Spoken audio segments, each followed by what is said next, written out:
Hello and welcome to our Freebie Friday video. It's Sade. I've been asked to talk more about excess proceeds from foreclosure sales.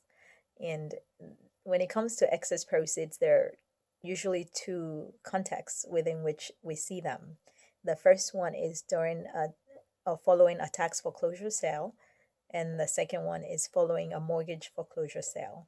The tax foreclosure sales are done by the taxing authorities, which are government agencies, usually the county. Sometimes it could be a school district.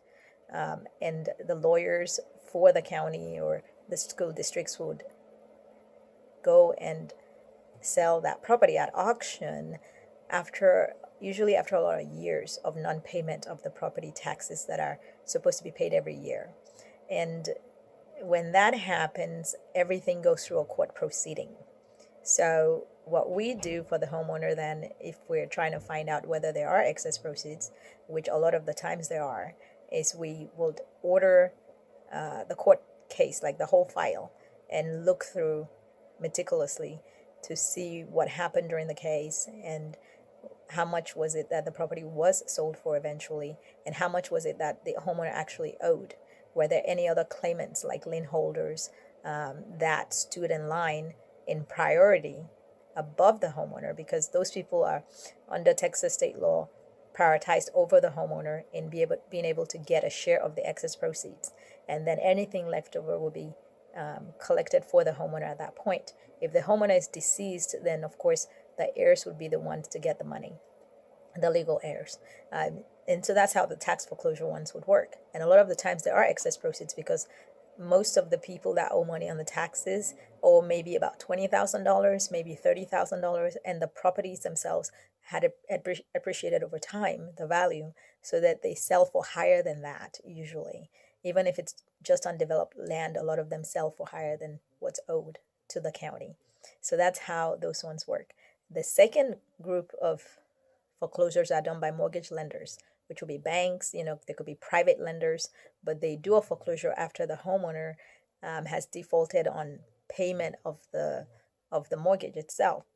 And those could take place relatively quickly because they don't have to go through the court system unless it's a home equity loan. So it's different types of loans will go through a court system, through a court case. And a lot of the regular foreclosures don't go through a court case. They send notices out, and after a while, they can actually do a foreclosure. We have another video out there that goes into more detail about the timing of the notices and how much time the homeowner has to be able to avoid the foreclosure.